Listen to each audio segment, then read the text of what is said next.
All right, quick reminder, Huntstock 2023 tickets are on sale. We are going back to Wildwood Farm in Westminster, Massachusetts. The dates are August 11th, 12th, and the 13th. We're coming back with all the same stuff we did last year. An amazing 3D archery course with 20 targets, a new scoring system there. We have $25,000 plus in door prizes. Like last year, that'll probably tick up higher than that, but we'll guarantee $25,000 worth of awesome door prizes.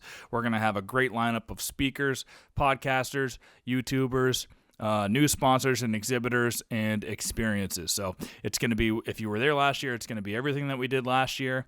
With minor tweaks. We're opening up the festival a little bit later, and we're opening up 3D archery a little bit earlier, so that if you want to shoot 3D archery and you don't want to miss any part of the festival, you can get there first thing when 3D archery opens, get out, shoot the course, and then get back in time for the opening of the festival events and experiences. So those are just some minor changes. We also have a couple of new ticket packages. We're doing the same pricing last year, $40 per day.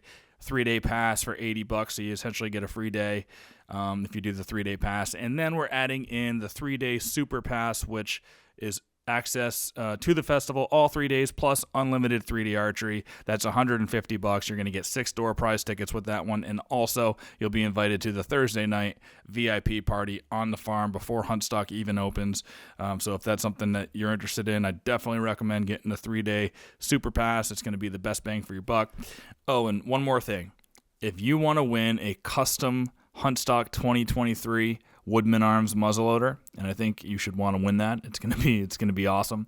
I talked with Mark Woodman. They're gonna make a custom muzzleloader inscribed with Huntstock 2023. It's gonna be something special, and the first 1,000 people who buy tickets online are gonna get entered into that. Now, the only caveat is you have to buy either a 3-day pass, a 3-day super pass, or the Saturday only ticket, a single day admission.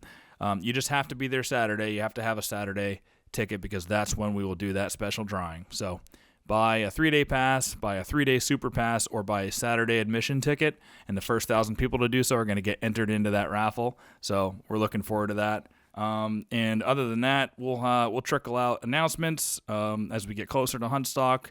With the lineup, new guests, new speakers, new sponsors, all that stuff will be coming out. So keep listening to the podcast. Check back on our Instagram, on our social media pages. Check out back on Facebook, and we'll be trickling out announcements again as we get closer. So we will see you August 11th, 12th, and 13th again at Wildwood Farm for Huntstock 2023. Looking forward to it. Thanks again for the support. All right, we got another episode of the Hunt Suburbia podcast. I'm sitting here with Tommy Motyka. How's it going, brother? Not bad. How are you, bud? Good. We were just chatting a lot about Tommy. Tommy had a great year, killed an awesome buck that we're going to get into, and we're talking about kind of the differences between bow hunting and gun hunting. And also, like, just what do you think about when you get into the woods, you see a whole bunch of stands? What do you always hear about that, and what's your philosophy on that? I guess first off, when I see a bunch of stands, it's an instant downer for me. It's like, oh, come on, really? Like, you thought you had the spot all to yourself picked out, and then you try to scout it as best as you can. And I tell myself there's a reason there's 10 stands there, So try to just put my own scouting abilities in and feel the place out. But it definitely deters me to start looking elsewhere before I even give that spot a chance a lot of times. But how about, have you ever had where you're just e-scouting and you're looking on maps and I look at maps all the time. Yeah. And you're just zooming in and out of Onyx over and over again. My wife will give me shit. She's like, how can you look at maps for that long? Like, what's so interesting about it? But I love doing it. Yeah. And you e-scout places and you drop pins like, oh, go check this, go scout this, go scout this. I do that all the time. Like, even now I'm doing it for new pieces. Once the season's over and I want to go start shed hunting and stuff, I'll use shed hunting to go check those places that I wanted to check. And then how many times I've gotten to the places I lay a pin down and there's a stand right there. Yeah. Because I'm laying it down on terrain features and stuff, things that are going to funnel deer. And other people, I'm not the first human to think of that. So you get there and you're like, oh, there's a stand. Exactly. And I'm even learning new things with Onyx. I've had it for a few years. You actually mentioned it on this podcast, was the The acorn producing thing. Yeah, that was brand new that they did last year, and that helped me get that buck. I was just gonna say it just helped me get mine, because when I was looking at areas, I saw that and I was like, oh, this is pretty cool. I'm gonna go check it out, and it was legit. Yeah, you know. Yeah, and it wasn't for me. I wasn't actually like looking at that point for, acorns. I was like, let me look for bedding areas. I looked at when I was scouting. Shed hunting, I went in and found a whole bunch of beds in this spot and marked it on my Onyx as a bedding area. And then so I pulled that up, but I had my acorn producing layer already up on Onyx too, because I just started using it at that point, and I pulled it up. I'm like, all right, it's 9 o'clock. I'm not gonna sit in the blind anymore. It was raining. I was in the ground blind. Just wasn't feeling it. I was like, I want to get. Whenever it rains or it's windy, I want to get up and move. I just like to, see new stuff and move and be active. And so I pulled it up and I was like, let me see what do we got for bedding areas around that's within a close distance from here. And that one came up, and it just happened to be covered in acorns. So I was like. And then I looked at the wind, and my access to get into there was good, so I was like, I'm going to go check that one. Yeah. So it didn't help me get that. It just did by happenstance, but it's really, really helpful, that layer. Absolutely. So I ended up door knocking and asking the owner of the property to hunt the property I shot my buck on, and he gave me permission, and he was like thrilled that I even took the time to ask. And I think a lot of people, shy away from it because they're nervous, they don't know what to say, and I'm one of them until I get to know somebody. Yeah, me too. But he's just like, hey man, I really appreciate you asking. Yeah, no problem. And then I just went out and started scouting, an hour here, an hour there, whenever I could, whenever I had some time off, and then found an area that looked promising, put on that layer feature.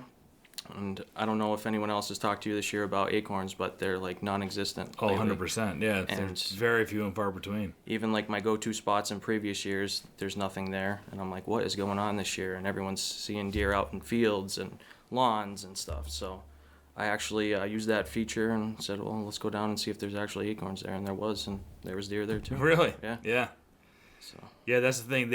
It'll tell you the predominant tree, because I think it just looks at like the forest canopy. Yeah. So it'll tell you if it's oaks, but it's not going to tell you if they're producing that year. Right. But you still got to get boots on the ground and go check it out. Exactly. Yeah. And just tonight, I was at Great Wolf Lodge with my wife and my son the last 2 days, and we got back today.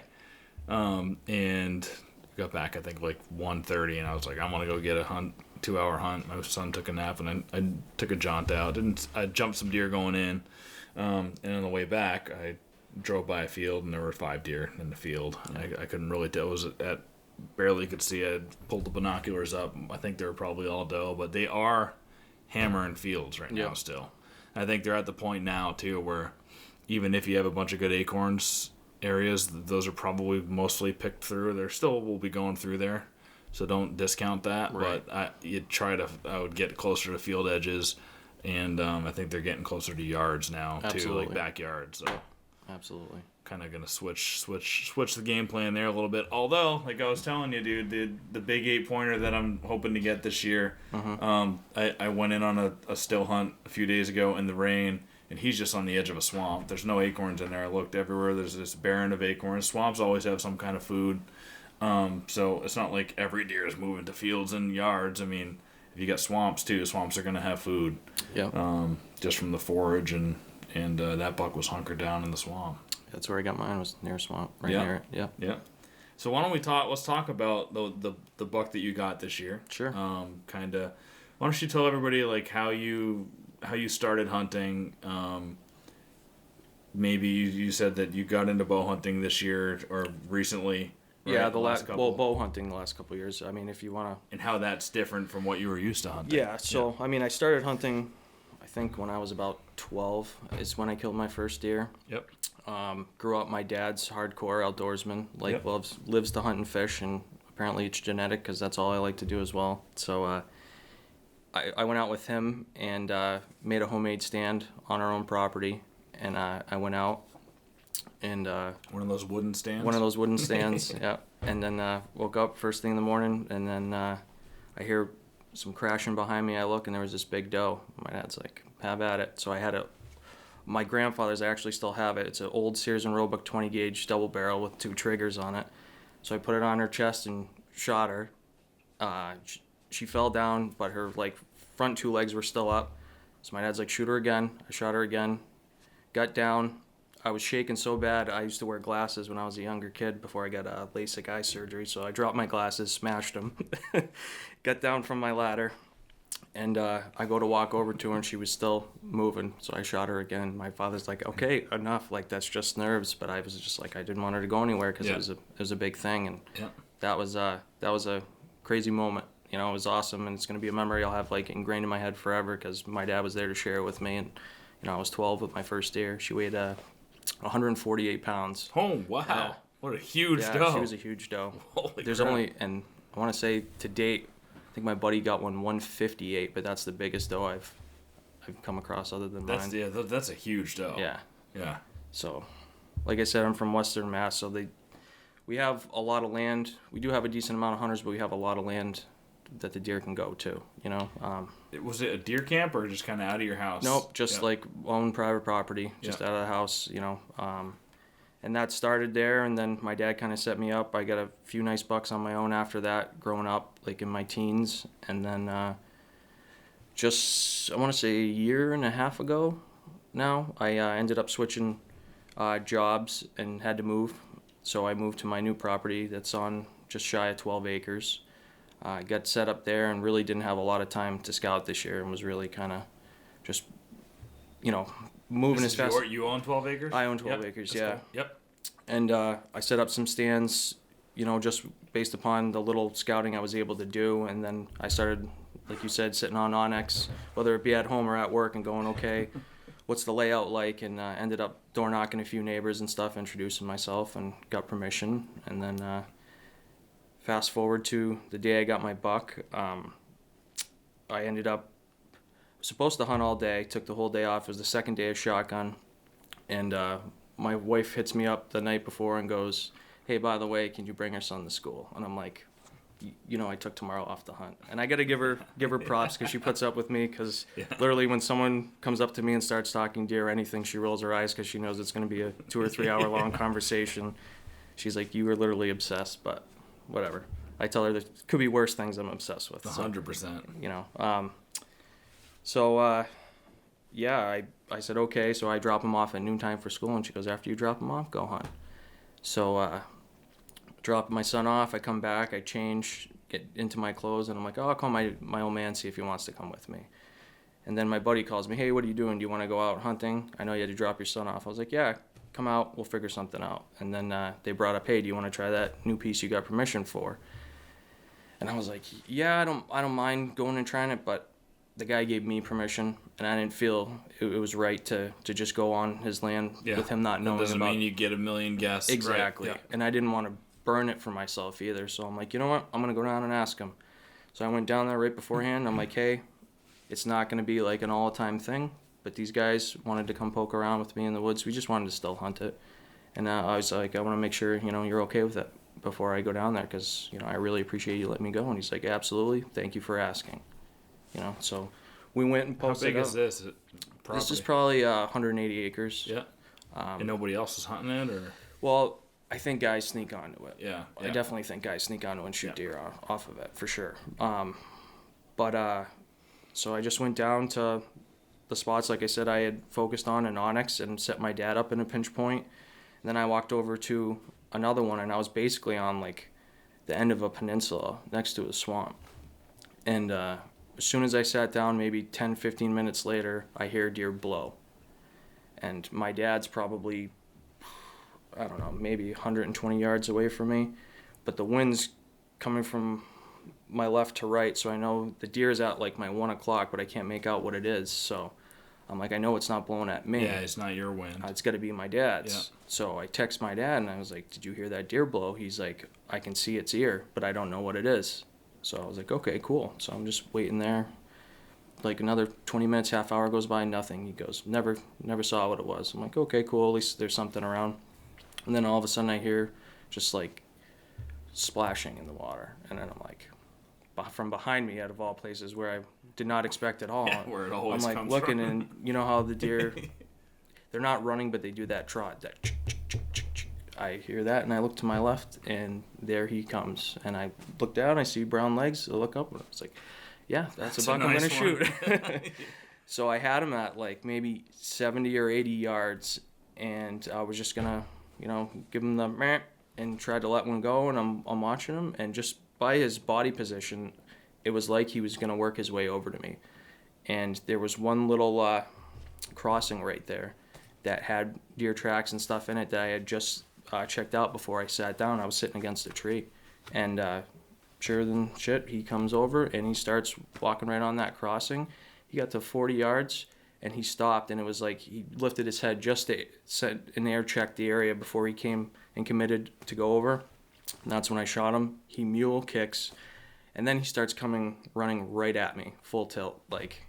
And I got up to a knee because I'm like, man, and he was coming right at me, and then he saw me get to my knee. So you were just sitting on the ground? I was just sitting on the ground, yep. And then he turned broadside once he saw me, and I shot him again at 10 yards, and literally it was like, all I can relate it to is like a roller coaster. I shot him, he came charging right at me, I shot him again, and he piled up and kept going down the hill. And I was just like, it was all said and done in under a minute, and I'm like, did that just happen? And that was the biggest buck of your life, right? Yeah, so far, yep.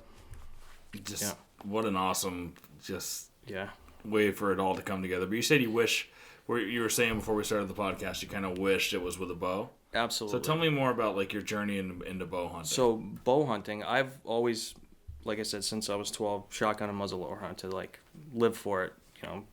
The night before shotgun season was like my Christmas Eve. I couldn't sleep. I was dreaming about what I might see. Oh yeah. And I had a bow, and I used to, shoot some 3D and stuff, but never really like took it seriously. And then I give kudos where kudos is needed. And definitely my buddy Ryan, he was talking to me one day. He's like, why don't you hunt archery?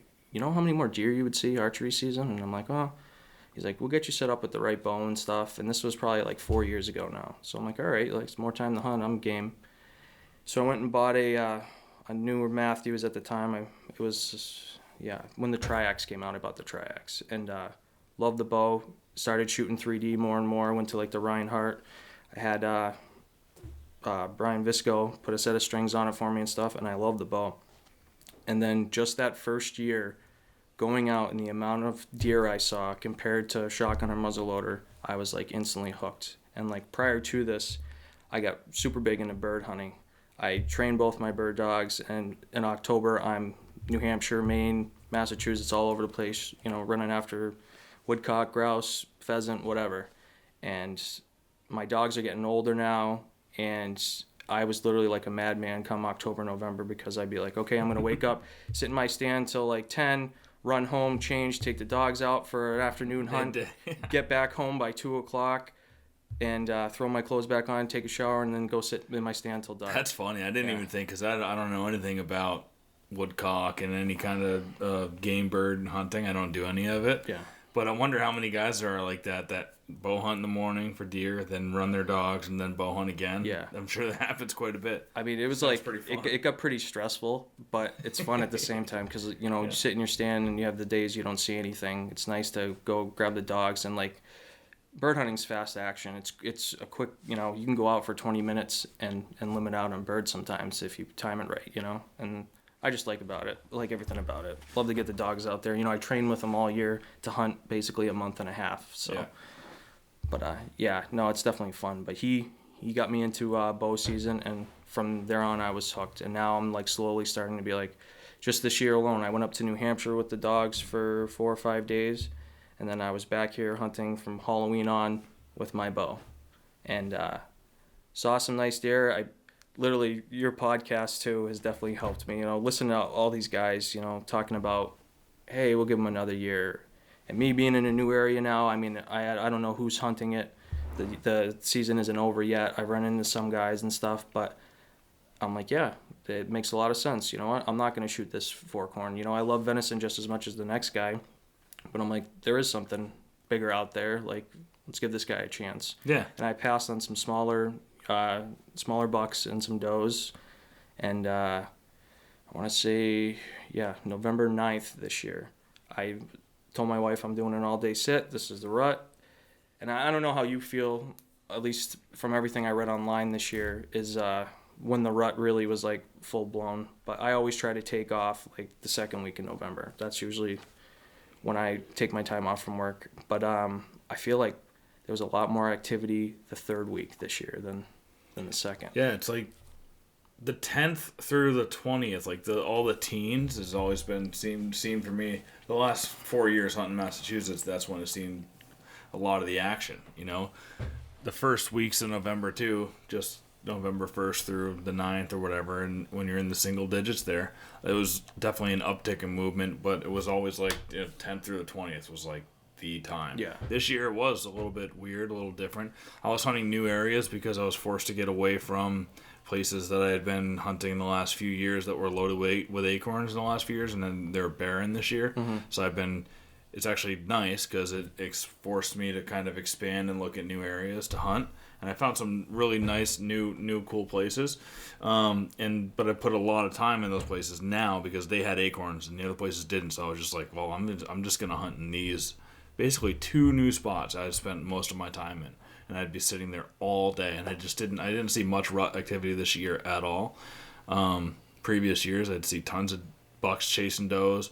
This year, one day I saw 2 bucks pushing a doe, lightly pushing her too, like she'd kind of just try. They sound like they were dogging her all over the place.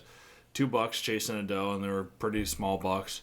Then a week later in that spot, and this was November 22nd was the first time I saw it. If you're going back to your question, it was November 22nd. The 2 bucks were chasing a doe. I didn't see any chasing at all before that, and I was hunting a lot, more than most years. This year I hunted more so than most other years. And then I think it was November 25th or 6th, a spike horn pushed a doe right under my stand, and that was it. Other than one other day, I went to go check a camera. I think that was November in the 20s as well, November 20-something. I went to go check a camera on a Sunday that I hadn't checked in a long time, and I was surrounded by bucks chasing does that day. It's like a 6-pointer, and he was snot and dripping spit and tongue hanging out and breathing heavy, and he was a zombie deer. And he got so close to me, he'd push a doe right by me, and he came like from here to that wall for me, and I got some good footage of it up on YouTube. And then I saw him push that doe out, and then a bigger buck was behind him, and I got some great footage of him coming into me and kind of like stomping. I'm just sitting in the open on the ground in all black stuff. I'm not hunting, I'm not camoed up or anything. I stick out like a sore thumb. He was like, what the hell was that? And he's stomping up towards me, and he was a big mature buck. That's all I've seen so far for rut activity, really. I've been putting in a lot of all day sits and not seeing a whole ton this year, but you're not the only one. Yeah, but I've been seeing them still hunting when it's getting really windy or if it's getting rainy or whatever.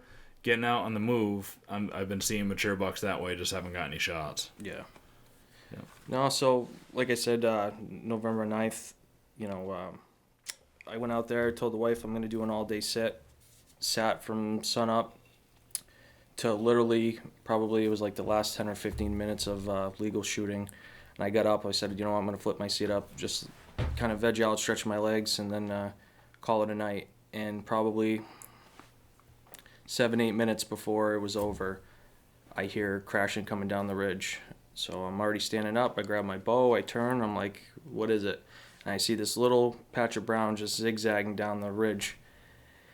And I look, and she ends up running right up on me. And it's this little skipper, literally like 60 pounds. I kept thinking she's the size of my dog. And she stopped right under my stand, and she snaps her head back. And I was like, what is chasing you? Yeah. I know what this is all about. Yeah. And she just kind of meandered off.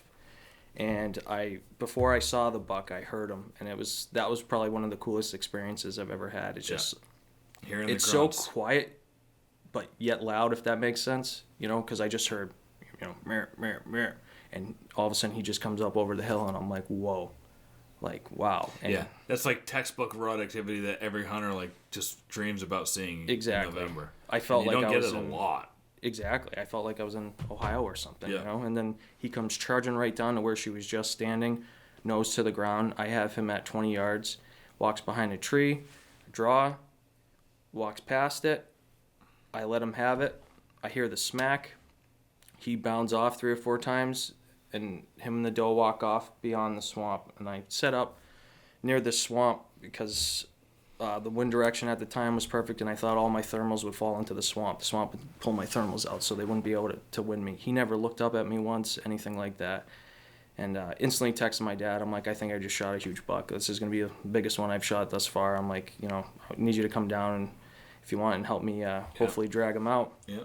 And so he goes, wait 10 or 15 minutes, go down, try to find your arrow, and, give me a call back. So I waited 20 just to be safe. Go down, find my arrow, and there's absolutely no blood on it. And my heart sank. I'm like, are you kidding me? Like, everything felt right. Had I, because I've definitely missed deer with my bow, where I'm shaking so bad because of buck fever, I'm just like, oh, that didn't feel too great. That was probably me, that pulled it or something. This shot, like, I was solid. All I saw was brown in my peep sight. Everything was perfect. And I'm like, what went wrong? And I look up, shine my headlamp, and there's the branch dangling right there. And, Sliced right through a sound. 5-7 minutes before legal's over, you don't see those small branches and stuff. Yep. And I thought I had a perfect opening, and I didn't, and my heart sank. Like, I really, I got depressed from it, just because, I worked so hard, trying to scout that spot and find, the deer activity. And this year definitely has been rough for me and my family, for sure. I ended up losing my little sister this year, and the funny thing is, her birthday was the 30th, and I got my buck the evening of the 29th, which was pretty symbolic for me. And I told my dad, I said, you were thinking about her out there. Yeah. Her way of saying, hey, I'm still here for you. So. Yeah, I'm sorry. I'm so sorry to hear that, man. I went through a really bad year last year too, and I know what it's like, and I know it takes a long time to get out from under that fog, and it's been rough. It'll feel like a black cloud for a really long time. Yeah. And then it opens up again, and if you got faith and stuff, and you believe in afterlife or whatever, if you'll find that certain things will make you feel better and realize that it's not it's not the end. You know? And you're going to see things like that. You're going to remember her in situations like that. Yeah. And I like to think she helped me stay calm and stuff when I put the shot on this other buck that I ended up getting. I have him on camera. I had him on camera all summer long too. He was my number 2, so I'm happy to take him. But that one definitely stung. Yeah. And he ended up getting killed, right? He did, yeah. So fast forward to shotgun season, and again, it's a new piece of woods. I'm learning who's going in there, who's not. And the guy who gave me permission is 70 years old. He gets out hunting, but I don't think he gets out much. Yep. And I think a lot of guys just sneak onto his property without him realizing it and stuff. And I told him, I said, look. Is he posted, or it's... So I think some is, some isn't. I think it's one of those situations where he probably can't get around to post it all up, but there's some older ones there. Again, this was before I moved into the area, so I'm not sure, but I know he's just old school to where a handshake and asking him for permission is huge, and I was happy to do that. So I got my buck and we ended up dragging it out, and I actually I was talking to Kevin about this, was the e-bike. So I jumped on the e-bike bandwagon, and I actually brought mine here to show you, because what did you get? So I got a Rambo. Yeah. And it is a game changer. Yeah. Legit. Rambos are cool. I met the guy. I went to Outdoor Retailer last year. It's a big show in it was either I think it was Denver. And I met the Rambo guys there, and they're really cool dudes, and they might be coming to Huntstock. They keep in touch with me, and they have an awesome bike and one of the coolest brands of all the bikes. Do you like it? Oh, dude, I love it, and that's why I brought it. So I'm kind of jumping all around here, and I apologize for that. So I ended up meeting Kevin at Huntstock. Yep. Which was awesome, by the way. Had a blast. Met some of my idols. Literally got pictures with Hal Blood and Lanny and stuff. It was awesome. And met Kevin there that day. Started talking to him, and he was talking about the e-bikes. And I'm like, dude, you got to try mine. I'm like, so rewind a year ago, my buddy Ryan ended up getting a Rambo bike. And I want to say at the time when they first came out, they were like $4 or $5K for these things. Yeah. And he shows up at that. I'm like, dude, you are nuts. I'm like, you could buy a car for that. Like, what are you doing on this bike? And he's like, oh, it's a game changer, I'm telling you. And I'm like, yeah. And I wouldn't ride it for like 3 months, and I just kept making fun of him about it. And he's like, will you finally ride this thing? I'm like, all right. I got on it. I was like, holy crap. Like, some of the stuff we hunt in is like straight uphill, and he's like, these fat tire bikes, man, like you put it in low one, you hit the throttle, you don't have to pedal at all, and the thing will pull you right up the hill. I'm like, all right. So we were in like this swamp area with swale grass and these rolling hills and stuff, scouting an area, and he's like, try it. I jumped on that thing, ripped me through it, no problem. So then I'm like, I gotta look into these. Then I saw the price, and I want to say they were still around like $4,000 at the time. I'm like, dude, I can't budget that. Yeah. So I found a used Facebook group online that sells them, and I ended up buying my bike from a lady in like Wisconsin, who bought it brand new, and she's like, oh, I bought it as a commuter to take to work, but the mornings are too cold. It has 20 hours on it, and she's like, give me $1,500. Yeah. I'm like, yep, sold. So I had it shipped to my house, and I so got you the flew to Wisconsin and rode that shit across country. And I got the thing, and I was like, this is awesome. My wife is busting my balls about it. What are you doing with that thing? Why would you spend that much on a bike? And I'm like, just ride it. And so I know you have a young son, but so do I. Yeah. And we have the little trailer, you can take your kid for a ride. And so I hooked that to it, put my son in the back seat, and my wife's ripping around. Next day I come home, she's gone with the thing, and she went on this like 20-mile ride with him. Dude, they're so fun to just take joy rides on. Yeah, and then all the different stuff they have from it's incredible. They have like solar panel blanket, so when you park your bike, when you go to your tree stand, you can throw that out and plug it in so it can sit there and charge while you're hunting. Studded snow tires. That's cool. For ice fishing to pull your ice box and stuff like that. I mean, and then the coolest thing was the deer cart. They have a deer cart, and I bought that. Deer out. My wife got that for me for Christmas, and I was able to use that on my buck, and I'm like, just awesome, isn't it? And I even thought I thought I was going to use my e-bike to drag a deer out this year too, but I haven't used it yet. But in the right scenario, I was even thinking like, you don't even have to ride it. You could just be, if you're in like, you could walk next to it and just throttle it to be a workhorse for you, to get through places. I mean, that's exactly what I did. So I have where I got my deer, there's like an overgrown cart road where I just like rode it normal. And then when you started getting into blowdowns and stuff like that, I would just jump off and do exactly what you said and just feather the gas and you go over. And I had 2 ratchet straps later, that thing's on back. And I've even used it going to spots with like my dad. So my dad's in his late 60s. And when he wants to come hunting with me and we're going to go down some of these cart roads, I'm like, jump on back. My dad will lay on the trailer with all his gun or his bow or whatever, and we can both zip down there. It's awesome. It is. He lays down on the trailer? Yeah. I'll show it to you. It's like, it sits up like this, so you're not flat on your back, and the weight limit's like 380 pounds. Oh, yeah. So, no, they're pretty neat. Yeah, they're awesome. I love them. I used it, the majority, actually, I have not even used it during hunting season so far. I thought I was going to this year, but just where I'm hunting, a lot of it is, I don't need it. Yeah. In the suburbs, I drive to a spot, I park, and I get in, to my spot a couple hundred yards. If you're getting to the bigger woods where you got nice trail systems and stuff, then I'd be using it a lot more. I just haven't been hunting in those spots this year. But I used it a lot just riding around my neighborhood in the summertime. Mm-hmm.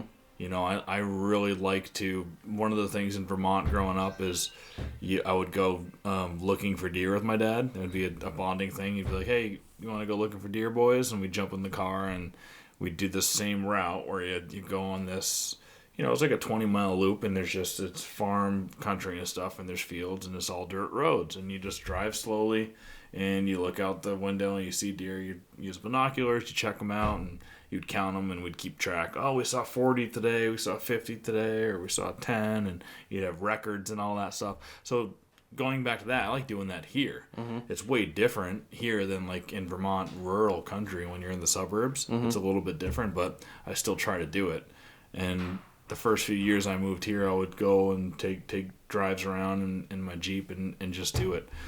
Then I would go on my mountain bike and do it, and now I take the e-bike, and it's so freaking fun on the e-bike to do that, man. You just joyride around, you got your binoculars on your chest, and go into a power line here and there, into a gas line here and there, and you get to a high point, look down there, and it's so fun. Yeah, I even used it. I know I heard you say before on your previous podcast you haven't got into turkey really too much yet, but turkey hunting, another game changer.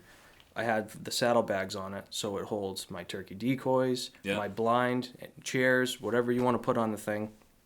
I'll use my trailer for that, and I'll just rip it right out to, a field edge or wherever wherever you want to hunt, and you got everything right there. Well, and the cool thing is too, deer kind of don't know what to think about it if you're going through, and if you ever, I don't know if you've driven by deer yet. I have. Where they just stand there like, yep. Huh? So and they just look at you and you keep going. That's what's cool about it. Yeah. Like if you were walking through, they'd be gone, but you just zip through on your e-bike and you're not spooking deer. Yep. So I had 2 experiences driving by deer on my bike. When once I was heading to my stand, and I had 3 does to the right of me, and I just kept pedaling. Yep. And went right by. They locked right up, let me go right by, never moved. And then the same tree stand spot, I was I was headed out. I hunted the morning and I headed out, and I had a doe standing there looking at me, and I stopped, and I was like, oh, I'm gonna try to get a video of her. As soon as I stopped, boom, flag went up, she was gone. So I think, they're definitely in tune to what you're doing on the bike. If they don't see you stop, they think you don't see them or whatnot, and they'll let you roll right by. Yeah, and that's kind of a common thing, dude. Even if you're walking sometimes. Last year I had this crazy day where I was on a conference call. Back when I was working full time somewhere else. Now I'm out of that full time job and I'm focused so much on Huntstock. I want to grow. Like I'm putting so much effort into Huntstock. I want to make it the best show ever for hunting, and starting it here in the Northeast and then take it on the road. But I want to keep it in there will always be one in the Northeast, right? But I'm focused on that now. But last year I was still at my other day job and stupid conference calls and you hate that BS, right? Like when you're working for the man, you always have that BS. Oh, every Wednesday we got this call, and you don't even they're pointless. Most meetings are pointless. So I have my earbuds in and I gotta be there. And I was like, well, it's an hour and a half every Wednesday, and it's noon to 1:30, whatever. And I would try to use that when I was working from home to go and check cameras. So I go check. I have this plan to go check this camera, and then I'll go check that camera, and it should take an hour and a half. Well, it only took about 30 minutes.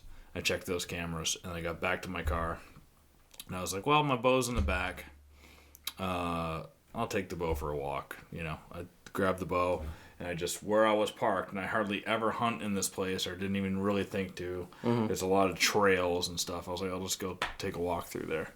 And I grabbed the bow, went to take a walk, went off. It's all this real tall grass and CRP type stuff and thick, brushy, and classic, just awesome bedding. Mm-hmm. And I'm just and it was really windy that day. It was like 20 mile per hour winds, and it's really light grass. So when the wind blows, the grass is getting bent over, right? It's so high. When it's still, the grass goes back up. So I'm in this stuff. It's about up to my chest, maybe up to my eyebrows, right? But there's a little path through it, and I'm creeping through it. And I'd been in there once or twice before, but never hunted it. And the other time I'd been there, I'd seen deer over next to this creek. So I was like, I'm going to just go there while I'm on this stupid conference call. And I went over next to that creek, and I was slowly making my way through there. And I just love still hunting. I love the fact it's a fun challenge to try not to make any noise, right? And to play with the elements. And when the wind picks up, move a little bit faster. You can get away with a little more when the wind is howling. Mm-hmm. When it dies down, you got to really just either stay completely still or dial it down to really, really slow walking. I just love that whole game. It keeps you in tune to everything. Mm-hmm. And I'm doing that, going through into this creek, and the wind dies down. So I just stay still and I'm listening. I have one earbud in and one out so I can hear shit. And as it's super still, I just start hearing bushes shaking. And I'm looking around, and I'm like, is that a freaking buck making a rub? That would be nuts. And I'm looking, I can see the bushes, like a bush shaking. And I'm like, holy shit. And it's 40 yards away, I can see it shaking. And the grass is up to here, and I'm looking, I see it shaking, and I hear, I start hearing grunting, and I'm like, dude, am I gonna kill a buck while on a conference call right now? And so I'm just staying. I don't move an inch. I'm staying there, and another bush kind of closer to me would start shaking, And I'm like, dude, he's coming in through that high grass. I can't see him. I can just see the bushes shaking. And I can hear the grunts getting louder and stuff. And then I start seeing tines. I see tines, and I'm like, dude, and it's a 10-pointer, and I can see all the tines. And I'm standing in the same spot.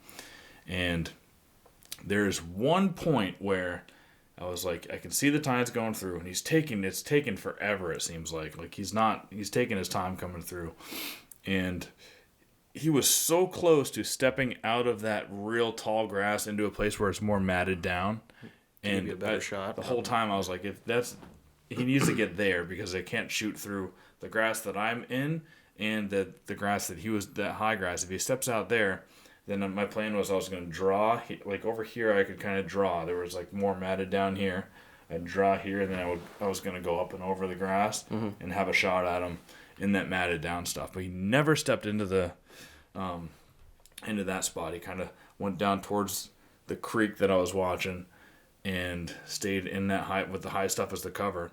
Oh, but the cool thing was, the wind would pick up and the grass would go down like this, and it would expose my face, and I'd be standing there, but it also exposed like him from the chest up when that would happen. And then when the wind would die down, the grass would go back up and you couldn't see him. But when the wind picked up, it'd be like, phew, and all of a sudden I could see him and he could see me.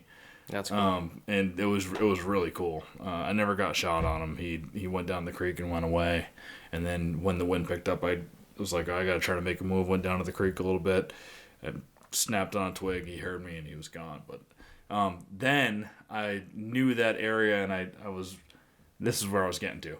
And I knew the trails to get to. I saw where he was going. I was like, well, I might as well just make a move on him and see what can happen. I got on the main trail and moved as fast as I could. Triple time. I wasn't running, but I was triple time walking down that thing really fast because he headed somewhere. I knew where he was going. And I'm walking triple time, and I see him. And he's standing off the path 25 yards away, broadside. But I knew in my head, if I stopped right then, he's gone. I could see out of my peripheral that he was standing there broadside as I was walking fast. But because I was walking so fast, in his mind, he was going, this guy doesn't see me, so I'm just going to stay still. And so I knew that game was going on. So I was like, my decision at that point was, as I was still walking triple time, I nocked an arrow. I did all that while I was just still walking, so that he didn't really see that I was already walking fast, so that's a lot of commotion to him. So I nocked an arrow as I was triple time walking, and I was just like, man, now what the fuck do I do? So I walk out of his sight. I won't go like around a corner so he can't see me. And then I was like, all right, now I'm going to go back the other way and go triple time, right? And so I did it again, going back the other way. But now I was like, I have to stop at some point. So I was like, my plan was to go triple time and stop real quick and draw then and see if I could get a shot. So I did it again. I went back triple time the other way. He still was standing in the same exact spot. As soon as I stopped, he was gone. I just couldn't get the shot off. I didn't know what to do, but they do that. That's how they act. Yeah. You know, as soon as you stop, they're gone. Yeah. But for sure, if they don't think that you see them. It's still an awesome experience, though. Yeah, that's like straight, like it was hunting cool. Public style. Yeah, it was super cool. Now, I wish Massachusetts would allow you to have a decoy, because in that situation, having a decoy or one of those bow decoys like the hunting public uses would have been great. And I've had a few other scenarios where that would have been great. I don't know why. So I had a situation bow season. This was,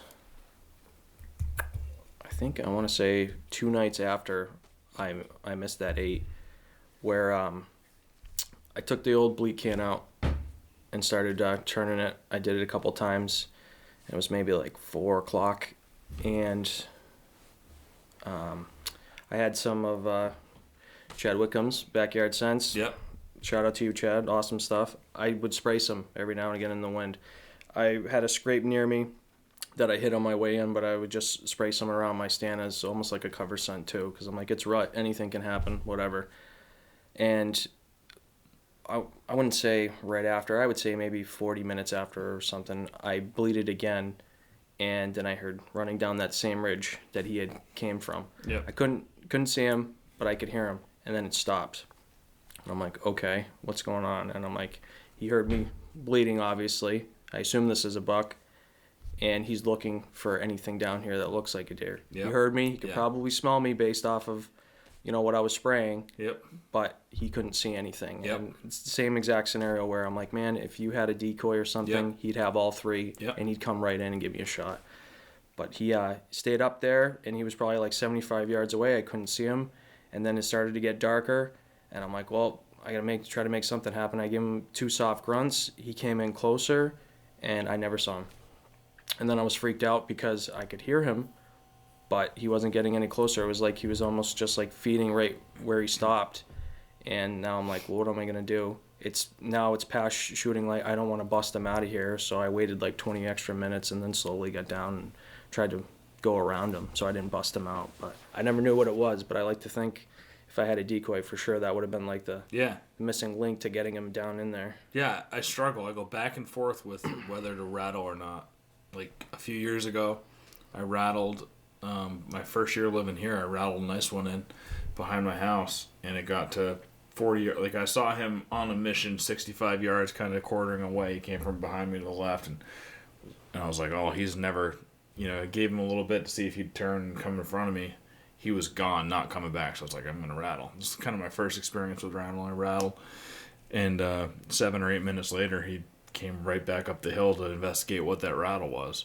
But like I've noticed that they do a lot when you do that is they stay 45 to 65 yards. They'll come back, but like they keep a big buffer because they are looking for that deer. They're not dumb. They're like, if there's rattling, there should be 2 bucks fighting. Right. And that's not hard for an animal with like hyper senses to be able to see or hear or smell, whatever. And if nothing, then they know something is up if they don't see anything. Right. So, and it's happened to me quite a few times the last few years.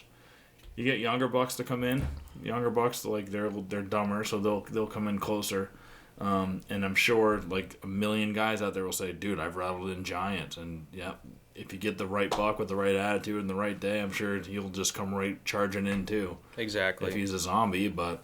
And, when it comes to, I've been hunting for quite a while, but when it comes to bow hunting, like, I still consider myself a novice with it. And, like, I'm always picking up things from guys on, whether it be, like, one of your previous podcasts, I forget who it was, but I remember going, wow, I never thought of that. That's a good idea. You had the guy telling you how he would go and collect deer urine in the snow and put it in a jar. Yeah. And Jeff Paradis from Big Woods Bucks. Yeah. I'm like, what a great idea. I never thought to do that. I know, that's great. Just something. I'm like, okay, put that in the toolbox, But no, it's a lot Jim Gallagher. I don't know if you heard any of his. Jim and Keith Regan. I did a couple podcasts with those guys. They have some really cool tricks and ideas that they do. They keep their boots in rabbit urine. I remember that. Yep. I remember hearing that. Stuff. They do a lot of cool stuff. There's just a million different tricks. And this year I was so busy this year with stuff. Post Huntstock, I found myself not taking care of my scent as much as I did previous years, and I'm not noticing that much of a difference. I think I'm not seeing as many deer, but it's more I'm in new spots and there's no acorns. I'm seeing some mature bucks, but play the wind I think is the majority, but everybody's got different philosophies on absolutely everything. Honestly, like I'm right there with you. I'm torn as well because I grew up like, hey, you better wash your stuff and put it in this bag full of, all the stuff from outside or, the pine branches, what have you. And then, you talk to the guy that shot a 14-point non-typical and he's like, yeah, I was smoking a cigarette when it happened. And it's like, so what's what? And I'm like, okay, you got lucky with the wind and you shot that trophy buck, or, is there something to washing our clothes and staying not scent stuff? I still take the showers and the stuff. I still wash my clothes and the stuff, and it hasn't bit me in the butt yet. So yeah, I shower in unscented stuff, and all my laundry is always in unscented detergent. I would never add a scent, but going to ozone layers and keeping them in containers. Plastic containers in the back of your truck and not dress until you get to the stand and stuff. I just feel like for me this year that was too much to add on to. I'm sure it helps a little bit, but it was like with everything going on for me, I was just like, I'm not going to worry about all that stuff. I won't be able to get all this other shit done if I worry about that too much. Exactly. So I'm just going to still shower in unscented, wash my stuff in unscented detergent, and play the wind. And I've had so many times this year with deer, with my wind going right into them. The wind switches, and I'm like, oh, fuck. And there's a deer coming in, and I'm like, I'm screwed. And just watch them not give a shit so many times this year. And I haven't washed, I washed my clothes in the beginning of the season. I'll wash my base layers and my socks and all that stuff multiple times. But my first light gear and stuff, I haven't like re-washed any of that. I've been wearing it every single day. And my wind is going right at deer, even good bucks. And it's like and I know I'm like, I'm going to watch them and watch their attitude, and he's going to freaking blow up right now. But it didn't. And I'm like wondering to myself, what is it, because I'm in the suburbs? Is it because we're in areas where they're smelling people all the time? What is it? Why is that deer not? I know he's smelling me. He's got an amazing nose. How high up are you? Not that high generally. I'm 18 and 20 feet. That's where I'm at. Yeah. I'm just curious. Yeah. I thought you were going to say 25 or something, No, Jim Gallagher and Keith Regan are up 40 to 45 feet. Oh my God. They take the wind right out. They say everything goes over all the deer when you're that high. Hey, power to them if that's what works for them. But I would be a nervous wreck at 45, man. Yeah. And if you're not in a climber, you need like 80 sticks to get that Yeah. high. No, I've been messing around. I know I've heard you on the previous podcast say, you got your saddle and stuff, and I've hunted a lot out of it this year. I like it. It's a great tool. The first time I actually got to put my hands on one was at Huntstock, and I ended up going on Sunday. That was the only day I could get off, and I went with Pat and had a blast. Shot the course, had an awesome time, man. Like down to man. Yeah, like you really. That's awesome. That's what this place needed. This area needed, and I think it's only going to get bigger. Yeah, I really do. Yeah. I mean, down to the food was fantastic. When I got pulled pork after I was done shooting the bow range, that was awesome. Yep. But you had some companies there with the saddle setups, and those guys were awesome. Because I'm like, hey, this is what I'm running now. Like, I'm curious, and the guy's like, let's put it on. Like, go hang from a tree, and it was really neat. And I definitely think I'd have to put it on a few more times and mess with it, though, in the backyard before I could feel comfortable enough to be like, I'm going to hunt out of this thing. But it really is one of those things that you want to hate it right away, too, even after you get one. Like, I went to North Dakota right after Huntstock. I went to North Dakota with Kevin Polis and Dan Jarris, and my first time hunting out west. It was just it was an awesome experience out there. Completely different from anything else. Brought the saddles thinking we would need to hunt out of saddles out there, and I didn't. I think I used the saddle one time, and everything else was on the ground. They were just not the scenarios we were hunting, weren't really conducive for a saddle this year. But my plan was to go out there, and I was going to hunt exclusively from a saddle, and it was like a 7-day hunt. And by the time I got back here, now I'd be a pro with the saddle and good enough to like take it out and use it here. Mm-hmm. I only used it once out there. It was 100 degrees every day out there.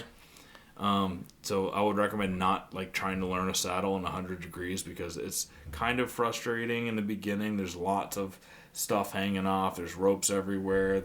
You're wondering, is this my lineman's belt or my tether? And what do I do with this? And it can be really frustrating on a normal scenario, but then if you add 100-degree weather and you're a sweater like me, like it was pretty bad. Yeah. But then I came back here and I didn't start using it until after I killed my first buck this year. The first week I got a buck out of my climber. And after that, I was like, all right, there was a spot I wanted to go that was deeper into the woods. I didn't want to carry my climber in that far. And I just started carrying my saddle and using it. And after 2 or 3 times, in a real life hunting scenario, if you use it 2 or 3 times, then all of a sudden you're like, all right, it's not that bad. Mm-hmm. You work all the kinks out after 2 or 3 times. I kicked myself too because I think it was 2 years ago. I bought like a run and gun setup. I bought the Lone Wolf Alpha 2, got the sticks and everything, and I was like, okay, I'm gonna get as mobile as I can with this, and I'm getting pretty good with that. I can have that thing like up and be in it. That's a hang on with sticks. I hang on with 4 sticks, and it's got like a stick quiver and everything you can buy. And the biggest thing, I had to buy it separate, but it's like a Molly backpack for it with all the pads and everything. So you wear it like a big hiking backpack, and I can be 20 feet up a tree in basically like 20 minutes sitting there. And I was like, well, this is awesome. So if you go to a new area and you're like, I'm going to sit here all day, you can be up in no time. But the saddle, I think, would be even easier, Yeah, I mean, it sounds like it's probably close to the same. I just don't know. It's like if the platform is lighter than the hang-on part of the, because sticks are the same. Yeah. You're climbing up the tree that's pretty much the same way. Right. Except you're not having to wear a diaper, as people Right. call it, in all the time if you're using the running gun setup. That's true.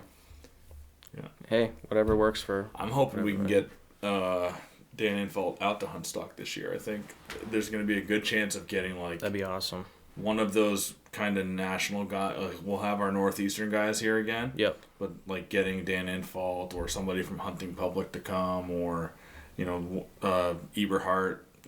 I've got some ties into Eberhart. Some guys that've been on the podcast. I went to his setup and he watched my podcast where the dude talked about him and he loved it. So getting one of those other guys to come out too, I think would be really cool and a cool draw. I'd love to have the Beast Gear and all their setups out at Huntstock so people could try them. And I mean, because honestly, before you even did any of this, all we had was the Springfield Sportsman Show. Yep. And I've used to go to that religiously, and I don't want to talk badly about it, but it's definitely declined, from when I started going to now. And it's like you're seeing more and more people trying to sell you windows than you do hunting gear, and it got disheartening. And then I heard you talk about Huntstock, and I'm like, okay, this is awesome that he's going to bring something new to the area. And then I went, and like I said, dude, that's what this place needed.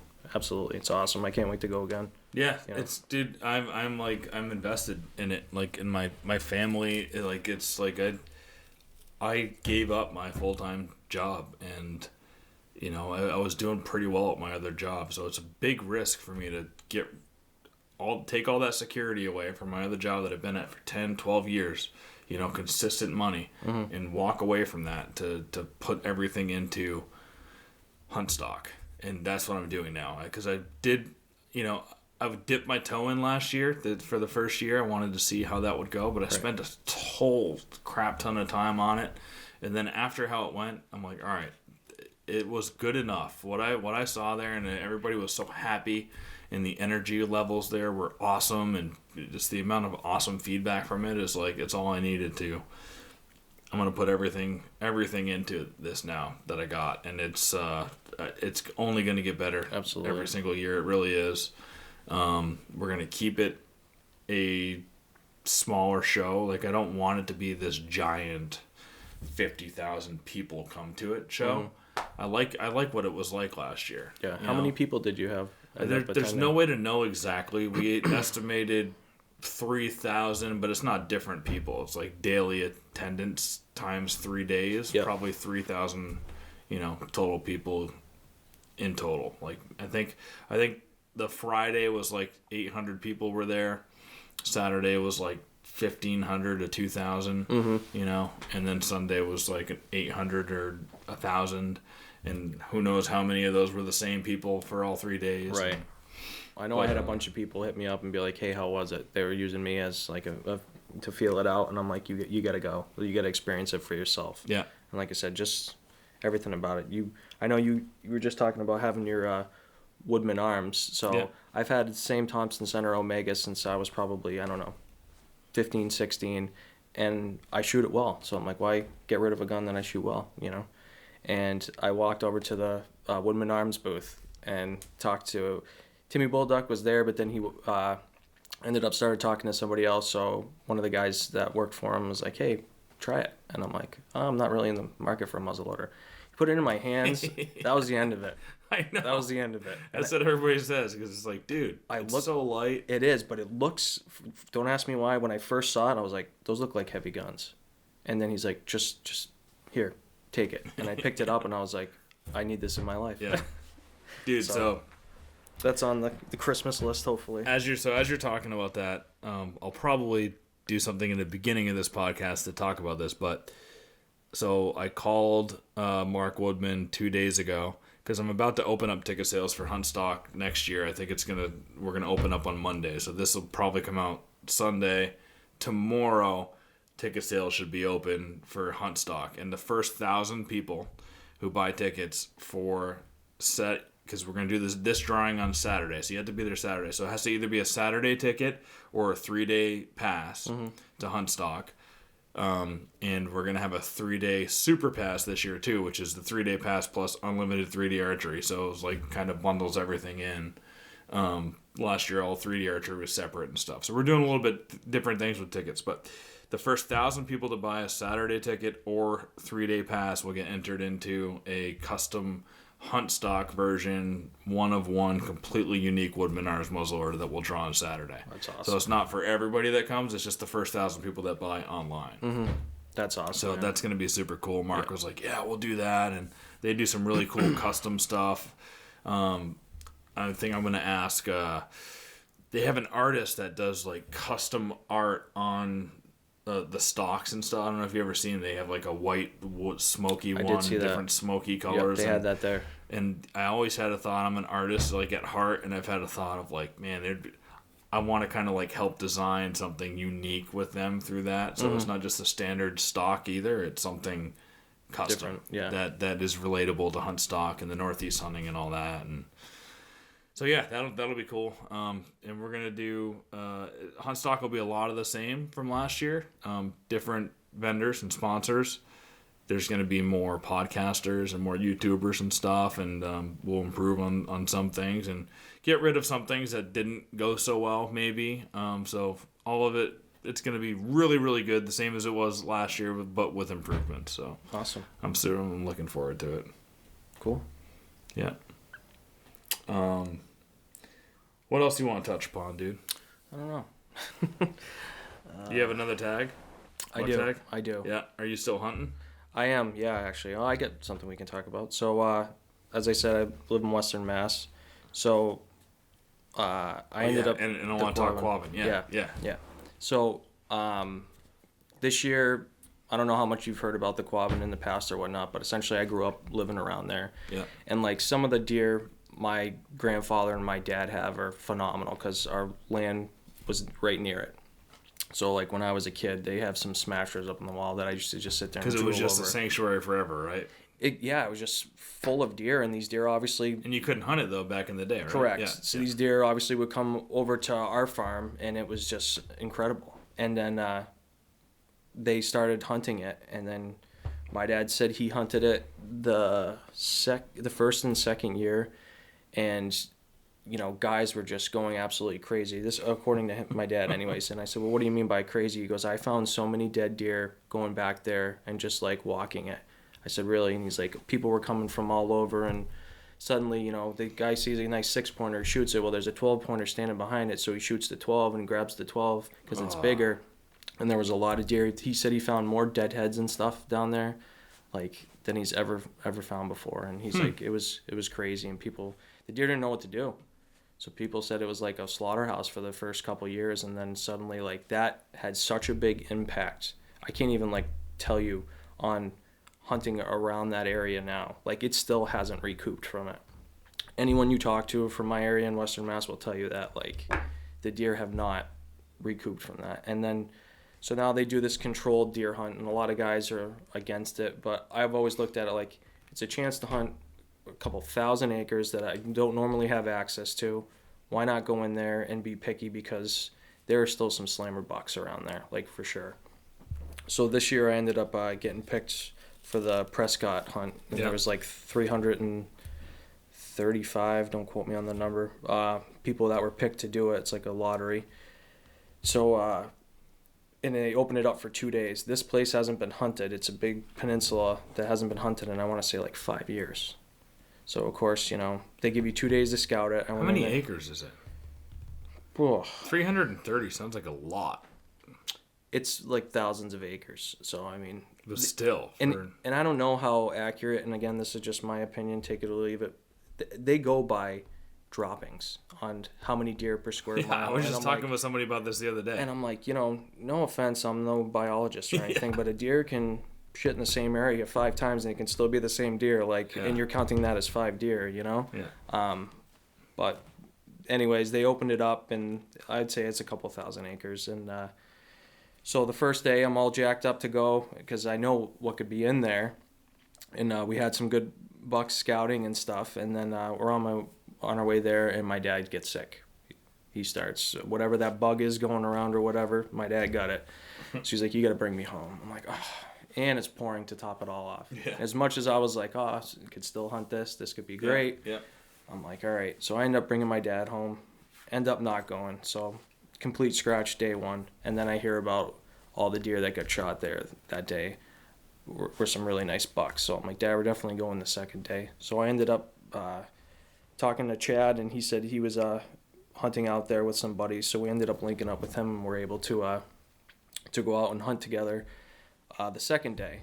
And some real corker bucks, I took some pictures I can show you, were taken out there. One absolute giant, I think it was like a 14-pointer or something. The thing was monstrous, like what dreams are made of. Yeah. But we ended up, I wanted to tell you this funny portion of the story. So we just hit our first spot, and we're going to go back to a different spot and try that. And we're on our way up, and suddenly I see Chad jump out of his truck and point.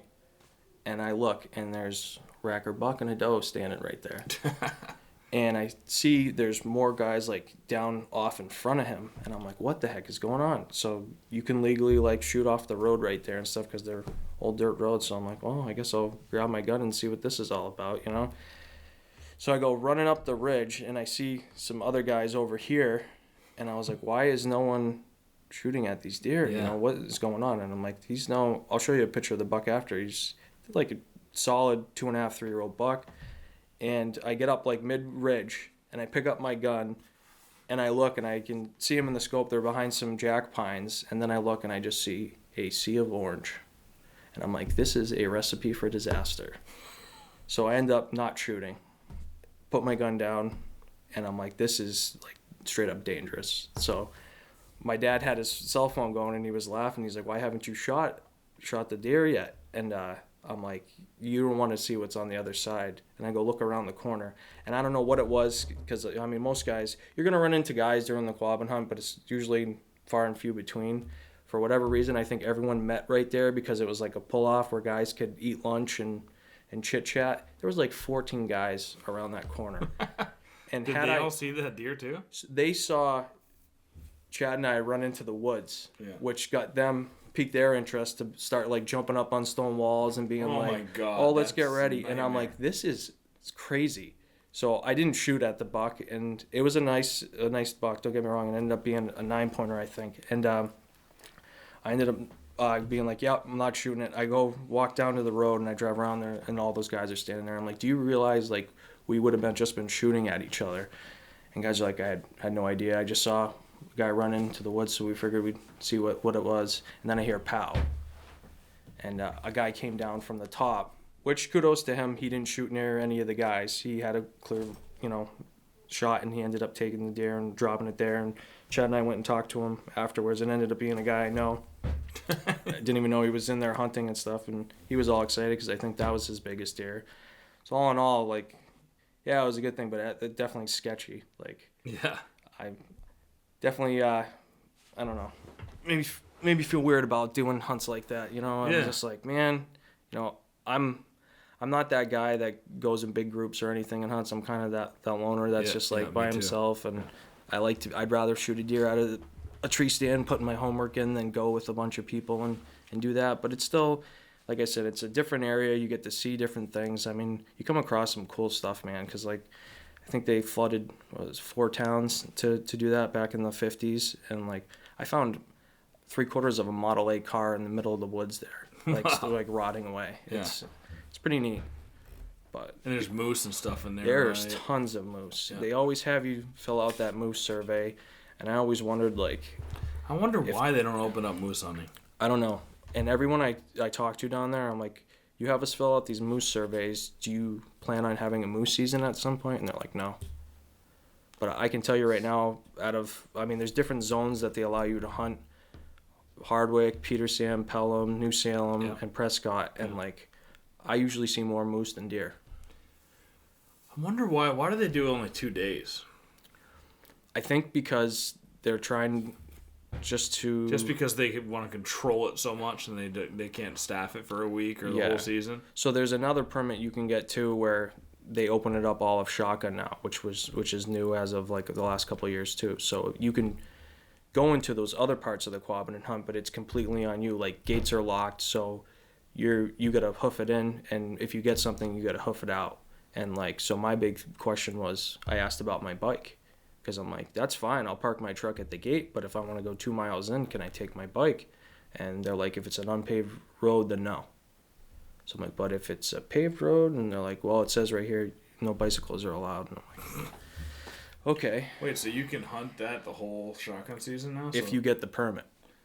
What is it, much more limited than the 335? No, so that one's like, basically, I think if you put in for it, they'll give it to you. Really? Yeah.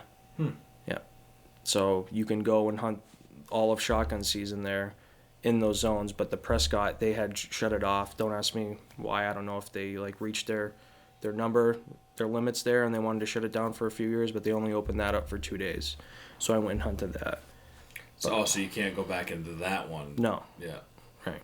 Yeah. But the other ones are open now till tomorrow. Tomorrow's the last day. So. Yeah, I thought they were still closing all the other ones down, and they would open up one section every 5 years or something and let the other ones rebuild. Yeah. It's really cool. It's fascinating. It's unique. I wish I would have seen what like you guys saw growing up. Where I it was didn't. My like, dad that's did. your own little sanctuary, and Exactly. No. you have a bordering property. That must have been the good old days. Exactly. Dude. Like literally when my dad was dating my mom, and like I said, he has probably 6 or 7 absolute giants. I'm like, Dad, why don't you get these? You ever get these measured? You can enter them in Northeast Big Buck Club. And he's like, oh, I don't care. Yeah. I'm happy with it. So I don't care what it scores. Yeah. And I'm like, I know, but come on, you know. He's I want old to see school. some pictures of those. I'll show you some. Yeah. He's old school too, but he's an awesome guy. He's that guy you can drop in the woods, like hands down my idol. Like you can drop him, you could bring him up to wherever you live in Vermont and be like, go get me a deer, and he's that guy that will find it. He may not be back in an hour, but he will find one. Yeah. You know? Yeah. And same thing with fishing. Growing up, that guy, he'll figure out what color works for the day, and he'll find it and then catch fish the rest of the day right in front of you. Yeah. Be like, I told you so. Yeah. He knows what he's doing. Yeah. Yeah. But I'm trying to think what else. You got to bring your dad to Huntstock this year. Absolutely. He already said he wanted to go. You know, I showed him pictures and stuff of the courses and stuff like that and what they had. He's like, that's awesome. Did you like the course? Dude, I love the course. Yeah. It was good. It was good. The course was fun. Like I said, everyone was so helpful. I mean, like, I met Kevin there through Pat, and then Pat drove up there with me, and he ended up getting ordered into work, so he had to leave, and I'm like, well, you can take my truck, I guess, to work, but now I'm stuck here. And Kevin, not even knowing me, offered to bring me home, and I'm like, that's the kind of... Kevin's the greatest, he's dude. He's awesome, really dude. a nice guy. Yeah, like, I seemed to hit it off with him really well, and the guy met me for 10 minutes and is willing to drive me, 45 minutes plus home. Yeah. And that definitely, I really appreciated that. Yeah, Kevin's awesome. Yeah, we got to go to his place at some time and Absolutely. Tagged Out Tavern. Yeah. Do a podcast down there or just chill and yeah. He's a really great guy. Trying to get more. Are you still bringing all your camera and stuff every time you go out? Yeah, except so today I went for 2 hours and I realized I brought my camera arm for the tree. I brought my camera. And then I got in there and I was like, shit, I forgot my bow hanger. So I had to use my camera arm to hang my bow, and I just left my camera in my bag. Yeah. And then, I would love to have somebody who can, for Hunt Suburbia, who can come and film for me every once in a while. Kind of like, I don't want to call it internship like hunting public, because it's not like that. I can't hunt every single day, but having somebody who would want to come out and do it, because it is a pain in the ass to film yourself. Dude, it is. And it takes away from your hunt when you're filming yourself, because you're thinking film first and hunt second. And it's not the same experience. And yeah, it's... So 4 or 5 years ago, right when I basically started taking bow hunting like more seriously, I ended up getting together with a couple guys, 5 other guys from Western Mass, and we started this Facebook group called 413 Outdoors. We wanted to just show people like everything. I think I've seen that. Yeah, we had in our areas. Yeah, so I'm one of the guys on there. Yeah. And I started filming like all my bird hunts and filming deer hunts, and we all bought the camera gear and all the stuff, and we're like, we're gonna do this. And it started off like really good. Like I have some so much like turkey footage of turkey kills and stuff and footage of deer and whatnot. And it really started out really good. And then when it comes to deer season, though, it's so tough because in a way I was like, if I can have a guy filming me and I don't have to worry about it, this is awesome. Yeah. And I did get that, but you have to repay your buddy who's doing it for you. So like my buddy Ryan was like, hey, yeah, I'll film for you tomorrow. It's hard to get a guy who's into extreme bow hunting to hunt me to film me during the rut when he could be in his stand hunting too. That's the thing. It's like you want to have a good hunter that films you, because then they're not going to be cracking sticks and moving fat, but also you're taking away from their prime hunting time. Exactly. So we went like back and forth with the turkey season. It's no big deal. Like you want me to come out and film you turkey season? Okay, no problem. Like deer mean more to me than turkey, So we'd always film each other turkey season, no problem. But deer season, it's like, okay. And then when I started bringing it, of course, you got to lug all that gear out. So now bow season, especially, I was using my camera arm and my camera setup and stuff. And in one point, it calmed me down. It kind of got rid of a little buck fever for me because I was too focused on like, I got to get this on film. I want to get this shot on film. And it kind of kept me calm. But then again, I've had the opposite happen to me where you're just like, you go from 0 to 100. Oh my God, here he is. You're bumping the camera with your knee, trying to knock it over, going. I just had a shot opportunity there, and I was too busy trying to catch him on film, and I just blew my whole chance at it. So it's like a catch-22, really. Yeah. But I like doing it. I don't mind filming, but it's just tough to do. So I ended up, one of our sponsors at the time was Tacticam. And I bought a couple of those. And I have to say, if you want like the quickest, easiest way, I know you have a different setup on your bow and stuff, but just for like overall easy use, they've been really good. Yeah. 100%. Like if you can just film with your phone or a Tacticam, something on your bow, so you don't have to like move the arm. That takes a lot of that stress out. Basically, what I found is like, I didn't feel like it was a lot of like extra gear to end up having to bring in at the end of the day. In the beginning, it felt that way, and then it felt like, because I was filming every day this year for a long time, I was like, it's actually not that bad to bring an extra arm in, and that's on the tree real quick, and you bring the camera in. It's not that hard. What I found after a while is like, I'm just filming the same shit every day. I get into my car and I do a interview on the way to like, all right, here's so-and-so. It's like November 22nd, and I'm going to do this, and hopefully this is going to happen, right? And that's on my phone, and then it goes in the pocket, and you get in the stand, you set everything up, and you do a slow pan of the thing. I just felt like after a while, like, I'm not telling a good story this way. Yeah. It's the same exact thing I'm doing every day. If I end up shooting a deer today, then it's going to get edited. But it's like all the other stuff that I've put out on my YouTube so far. Like I'm not telling a good story. Yeah. And I don't know. I'm sure I could like write something or come up with other camera angles and shit and ways to do it. That guy in Hunting Public, what's his name? The guy with the glasses. And he hunts by himself a lot. He lives in South Dakota now, and he's older. Greg? Yeah. He does a great job. He does a really great job He like self-films most of the time. And he's awesome at that. Really, really good. That takes a way extra effort level to do what he's doing. He's got 3 or 4 cameras. Right. And he's a great editor and all that stuff. Like it takes... I'm not willing to go to that level, I don't think, to self-film at this point. That's just too much for me. The editing portion, too, man. Like, I don't know what you use, because I'm, like... Premiere. I'm using Premiere now. I was a complete novice to it, but, like, my buddy Ryan, I want to say it was in 2018. Give this quick story. We're hunting on this mountain, and the reason we're up there, we're like, no one's going to hike up here to go hunting. Yeah. It's pitch dark. We're in our long johns hiking up there, and everything else is in a backpack, and I'm like, no one else is stupid enough to hike up here like us, and we set our stands up like 500 yards apart, had cell cameras lining the whole thing, had some really good bucks on film. So anyways, it's like 4:00, my cell phone goes off, and we had it set up to where our numbers, it would text both of us at the same time, and his number 1 buck sets it off, and it's headed right to him. And I'm like, oh. Gave him plenty of time. Like, I told him, I'm like, this deer read the script 100%. Gave him plenty of time to turn on his Tacticam, his second and third angle cameras, start his camera, and get the whole thing. And we got the whole hunt on film. And he smoked this giant at 27 yards and cut the whole thing. That's on your page? Yeah, I'll show it to you. Yeah? Yeah. About 413 Outdoors? Yeah. Yeah, so anybody listening, go check that out on YouTube. Yeah, like I said, we got to put some get some content rolling again on it and stuff. 100%. And if you guys want to come to Huntstock, you get a free booth, you get free everything at Huntstock. Awesome.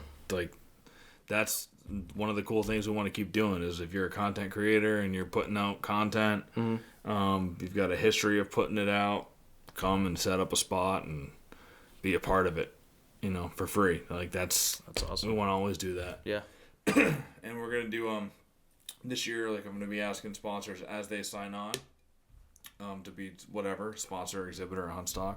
I'm gonna ask if anybody would like to add more money to their sponsorship. That goes into a content creator fund. That goes back to guys like you or smaller YouTube pages and podcasters who come and set up at Huntstock, and they're those guys, not the Just Hunt clubs and the Big Woods box, like they're going to be fine with their own sponsorships, but and as a way to like give guys who are smaller pages and work really hard, but maybe they don't know how to get sponsors and whatever. Not that you don't, because you guys had Tacticam and stuff, but I want to have a little content creator fund that we can give back to pages that are coming to Huntstock, right? That the sponsors can be a part of that too. And I think most of them, it's kind of like adding a tip to a bill. It's like, absolutely, you want to add 10% on top of this, and we'll give it back to our content creators. That's an awesome idea. Yeah, I think it'll be cool. Cool. So, dude, thanks a lot for coming, man. No problem. It was thanks for having me. Yeah, it was awesome to meet you, and hopefully you get another buck. You got another tag. I got one more. Hopefully I get another one. I'm at the point where I kind of do want to just quit.